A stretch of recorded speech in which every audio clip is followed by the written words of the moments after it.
بسم الله الرحمن الرحيم. الحمد لله على إحسانه والشكر له على توفيقه وامتنانه، وأشهد أن لا إله إلا الله وحده لا شريك له تعظيما لشانه، وأشهد أن محمدا عبده ورسوله الداعي إلى رضوانه، صلى الله وسلم وبارك على نبينا محمد وعلى آله وصحبه وسلم أجمعين.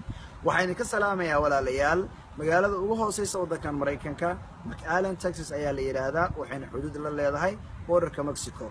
khudbadeena maanta masaajidkan qurux badan iga dambeeya waxay ku saabsan tahay aayadda macaana taqaanaan oo qof walba xataa caamada ay isticmaalaan hal jazaa'u al-ihsani illa al-ihsan.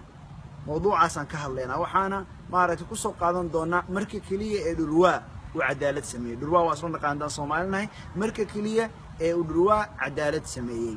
haddaan dib ugu laabto aayaddaas ihsaanka wax radaan ka hadla walaalayaal, annaga haddaan bini aadan nahay caqligeena wuxuu na siinayaa diinteena amraysa wanaag mar walba in wanaag lagu gudo. bini aadan ahaan haddaan wax yar ka hadlo, alla maxaan ugu mahadinaa? alla waxaan ugu mahadinaa ihsaanka iyo abuuritaanka uu na abuuray ee adduunyadan dhammaystiran uu na siiyey, xaqna uu leeyahay in la caabudo. alladii khalaqanii fahuwa yahdiin walladii huwa yutcimuni wayasqiin waidaa maridtu fahuwa yashfiin. sidoo kale alla caza wajal wuxuuna amrayaa in waalidka aan u mahadino, maxaa yeelay waalidka rabbi irxamhumaa kamaa rabbayaani sagiira. annagoo masaakiina waa waalidkii na koriyey ee wanaagga aragtay noo galay. hadda walaalkay xamse khayr allaha siiyo maanta dhan ayuu u waday, baabuurkiisa ayuu igu waday, marka waa inaan uga mahadiyaa saasoo kale baabuurka iyo wanaagga uu ii galay.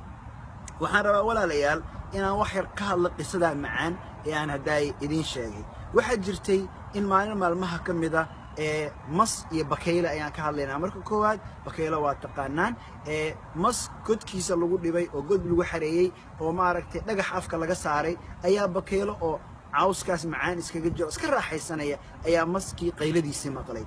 shaqadiisuu ka soo baxay, hawshuu ku jiray, cawsku cunaayay, wuxuu u yimid maskii dhibaataysnaa.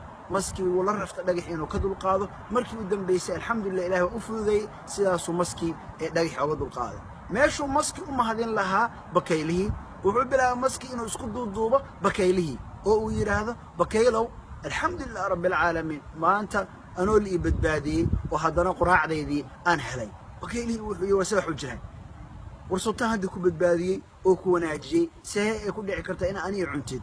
adeer wuxuu yidhi adduunka maanta aan joogno saas ayaa ka jirta, saasaa laysku cunaa, wax abaala la yidhaahdaan laysma siiyo ayuu yidhi. bakaylihii wuxuu warxaas cadaalad ma aha, saana ma soconayso. ayadoo halkaa ka cakiran tahay hawshii ayaa waxaa lagu heshiiyey intaan la cunin maaragtay bakaylihii in bal markhaati la raadiyo, adduunyada dhan lasoo baaro. waxaa lihi qofka noogu horreeya naga soo baxa, xayawaanka ugu horreeya naga soo horbaxa ha nagu kala garqaado. dibi ayaa soo baxay. dibigii ayaa la weydiiyey, waxaa layidhi arrintaasaanay u cakiran tahay, ninkaan abaalaa u galay, abaalkiina wuxuu igu bedelay inuu cunuu rabaa maanta. markaasuu dibigii wuxuu yidhi aniga ma aqaantiin, mana aqaan dadka kala tooda xayawaanada kale, laakiin waxaan ka hadlayaa tayda. aniga haddii taariikhdeeda ayna kaga sheekeeyo yidhi dibi ayaan ahay, shaqo badan ayaan qaban jiray, nin baa beer u fali jiray, shaqadaa wanaagsan ahayn jiray, of course waa quudin jiray, waa iga warqabi jiray, laakiin isxaan badan kumaan haysan ayuu yidhi. marka maalin maalmaha ka mid a markaan duqoobay ayuu wuxuu yidhi dibi kale ayuu raadsaday, kadibna wuxuu yidhi wuxuu igu xiray geed, wuxuu bilaaba marka inuu quudiyo oo i wanaajiyo, ka wanaagsan sidii hore ayuu ii galay.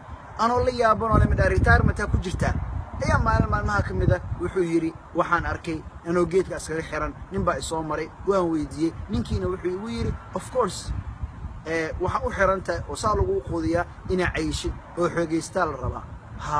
kadibna wuxuu yidhi haddii da-aad tahay waa lagu qalayaa markaasna. warsaana cadaalada may xarig iga fur. sidii aan ku soo baxay. aniga hadda ay weydiisaan taariikhdaas ay igu dhacday, laakiin khasab maaha inay adduunyada saa tahay. maskii wuxuu yidhi soo kuma sheegin, waa laiscunaa soo kuma odhan. saas ayaa ka jirta ayuu yidhi adduunyadan. bakaylahan wuxuu taagan yahay faman nakata fa inamaa yankutu calaa nafsi. se wuxuu jiraaniyahow يعني بلن إيه عهدي أيا هيد إنه الدنيا كجرت جرتا أمسنا إن ما عرفت عدالة إلهي أي هيد إنلس بالباديو ما أنت روحي تاهي نيهو إنلس عنا تاجنتا بل شانس لبعض إسي ساس ميا شانس لبعض عن كسينيا وكو بالبادينيا قفك لبعض الرادينو ضمير الصوغر ضمير كين قصيدي أيو كشيكين هذا الأمر كاسو هذا إنلس عنا واحد وهذا دين لكم بالبادي إن دتك عنتم ما هي إنما بغيكم على أنفسكم ويه سوى حجنان معناها وحي آيادا معناها وحي أوتهاي ظلميين يقردردين مركي وناق لغو قلو إنا كسو لابتدو ذلك عنتد أذي كسو لابانيسا أنا هداي عنتد أنه لغو عنا يايو أيضا دودا تاقنتهاي halka ay hawsha ka cakiran tahay ayuu wuxuu yiri jaanis saddexaadan ku siinaya dhurwaa ayaa soo maxay dhurwaagii baa la garta noo qaad dhurwaagu wuxuu sheekadiina waa ku wareeray saa ogtiin dhurwaaga labadaba inuu cunay ahayd laakiin wuxuu sheekadiina waa ku wareeray masyahow iyo bakaylow dib ugu laabta sidii shalay ahaydeen markii hawshan ku dhacday dib igu celiye maska waa in lagu celiyaa gudkiisu yiri oo dhagaxii afka laga saaraa bakaylihina cawsku ayna ku laabataa markaan waxaas aan si fiican u wada arko ayaan wax kala xukumi karaa هذا أنا قاضي قد يكتين هوشان وعكرنته وأنا لو وريري وعيشة كندبيجين وكوريري دميركين وكوريري هذا وحي مريسا أنا حكم أنا ما حكم كره إلا أنا أركض سيدهور إنه علي وحولبا ها سيدي با مسكين لو علي ماشي سي ما راح نلاقي حلا قصاري بكيرينها ماشى كلها باليري كدبوا درواقي وحكمي مصيوي مقلبوي أبا المرهب نيجي هو باليار بتاع ما أنت إنك عنتي أيوه عنتك دقتي وحنقول حكمي إنك قد كايا كلها بتي ها مركوا سنة ربانية قفك من آذنك عدالة ربي كتجا إحسانك الله قال إلاوة وناجي الله سبحانه وتعالى سي إلاوة ربي إله أبو أمه هذين وايه جرواية بالله مها جرواية عدالة جرواية معركة الدنبية ده وحوي سه بكيلم حاله دلا دنبي وقال محوية ولا تزر وازرة وزر أخرى الله رباط يزني وهلو بدأ هذه مصوب أنا يقول بدل يساب بغي إلى عنت معقول ما أيد مركو عرا أنا كوسو حلو موضوع دروي عالم كأدينا ميل باك جوكتان سنة رباني أيا جرته إن لو رقم أيتها أو محيتها إحسان لو مجده إحسان موي ها هل جزاء الإحسان إلا الإحسان أفكان كن لهنا آياتا لكن ما أنتوا حرمنا إن عاد ولا ليال نفتيد يتينبا أتكود بقدار آياتا أو أيضا نقول وحل إسكشيغو مرولبا إن نقطه وحل رقمه هل جزاء الإحسان إلا الإحسان ولكن وإنك قصو دري مسج كان مش وهو سيسا وضن كامريكان كا تكساس قبل كتكساس مقالة مكلين. السلام عليكم.